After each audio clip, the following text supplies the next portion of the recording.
अस्सलाम वालेकुम दोस्तों, मैं हूं कामरान और आप देख रहे हैं कामी फैंसी हैंड्स। तो कैसे हैं सर? अल्लाह के फजल करम से सब ठीक ठाक होंगे। तो जिसने कामी फैंसी हैंड्स को अभी तक सब्सक्राइब नहीं किया, प्लीज़ वो जल्दी से सब्सक्राइब कर ले। शुरू करते हैं आज की वीडियो। अच्छा जी, आज बात करेंगे रानी खेत पे, न्यू कैस्टर डिजीज़। अच्छा, ये रानी खेत क्या है? रानी खेत असल में एक वायरस है। एक भाई का मुझे मैसेज आया था कि रानी खेत का कोई इलाज बताएं, मेरी मुर्गियों को रानी खेत हो गया है। तो मैंने उसको कहा इसको पैनाडोल सिरप दें आप, ठीक है, और जो भी कोई सपोर्टेड जो एंटीबायोटिक है वो दें। रानी खेत असल में एक वायरस है और वायरस का कोई इलाज नहीं है, ठीक है।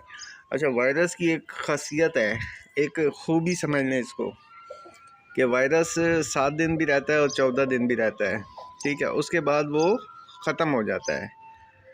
उसके बाद कोई बैक्टीरियल इन्फेक्शन इनके अंदर रह जाए तो एक अलग बात है, क्योंकि इम्यूनिटी बिल्कुल ख़त्म कर देता है परिंदे की, और फिर जो है ना बैक्टीरिया भी परिंदे पे हमलावर हो जाते हैं।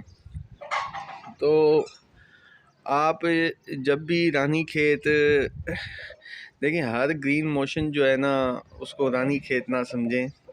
जो ग्रीन कलर की ड्रॉपिंग होती है वो जब परिंदा ऑफ फीड हो जाता है तो ऑटोमेटिकली ग्रीन ड्रॉपिंग शुरू हो जाती है उसकी। तो इसको ये ना समझें कि रानी खेत ही है। रानी खेत की जो रानी खेत परिंदे को 2-3 किस्म से होता है। 2-3 जो है ना उसके सिम्टम हैं। एक, परिंदे को वो बिल्कुल सुस्त कर देता है, पर फुला के परिंदा एक जगह बैठ जाता है, ठीक है। वो ग्रीन कलर के जो है ना मोशन करता है। इसके अलावा परिंदे का पोर्ट बंद हो जाए, सबसे ज़्यादा जो इसमें पाया जाने वाली चीज़ है वो पोर्ट बंद हो जाती है। पोर्ट जब बंद होता है तो वो ग्रीन मोशन करने लग जाता है। और तीसरा जो है वो नर्वस सिस्टम पे अटैक करता है, ये गर्दन टेढ़ी कर देता है या पैरों से माजूर कर देता है परिंदे को।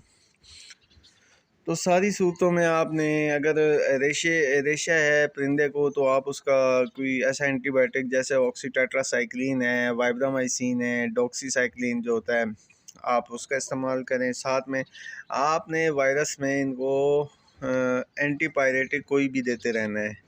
एंटीपायरेटिक से मुराद फ़ीवर के लिए आपने इसको पैनाडोल या ब्रूफन सिरप पानी में डालकर देते रहना है। अगर ये पी नहीं सकते, खा नहीं सकते, तो आप इनके मुंह में 4-5 कतरे जो हैं सुबह पैनाडोल सिरप के डाल दें डायरेक्ट, 4-5 शाम को कतरे इनके मुंह में डाल दें डायरेक्ट। तो ये इंशाल्लाह जो है अगर 7 दिन गुजार लेता है तो वो ऑटोमेटिकली वायरस ख़त्म हो जाता है। जब वायरस ख़त्म होगा तो आपका परिंदा आहिस्ता आहिस्ता आहिस्ता आहिस्ता करके खुद ही ठीक हो जाएगा। तो वायरस में परिंदे को जो 7-8 दिन रखना होता है ज़िंदा, अगर वो आप सीख लें तो एंडी जो अटैक हैं वो आपके परिंदों को हो भी जाएं तो कुछ नहीं होता। अच्छा, एहतियाती तदबीर आपको बताते हैं कि ये क्यों होता है।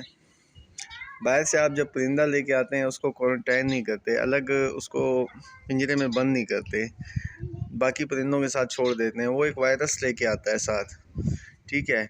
वो वायरस आपकी मुर्गियों को लग जाता है। आपकी मुर्गियों को पे ये ऐसे ही नहीं अटैक कर देता। याद रखिएगा कि आपकी मुर्गियों में, अगर आपके परिंदों में उनकी इम्यूनिटी बहुत कम है, ये अटैक सिर्फ उन परिंदों को करता है जिनका इम्यून सिस्टम बड़ा कमज़ोर होता है। तो अपने परिंदों का इम्यून सिस्टम बरकरार रखने के लिए आप उनको लहसुन का इस्तेमाल करें, और प्याज का रस है वो पानी में डालकर या उनकी फीड में डाल कर दें। और इसके अलावा आप दही का इस्तेमाल करें ताकि इनकी आंतें ठीक रहें। गुड़ का इस्तेमाल करें। ऐसी चीज़ें इस्तेमाल करेंगे जिनसे इनकी इम्यूनिटी बरकरार रहेगी।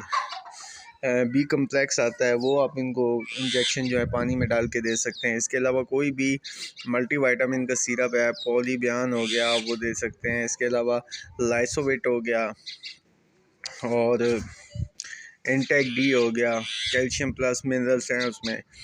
तो ये चीज़ें अगर आप अपने परिंदों को देते रहेंगे तो इंशाल्लाह उनका इम्यून सिस्टम ठीक रहेगा। अगर बीमारी आपके फ्लॉक में आ भी जाती है किसी एक दो को, तो सारों को नहीं लगेगी इंशाल्लाह। तो वीडियो अगर अच्छी लगी हो तो लाइक कीजिएगा।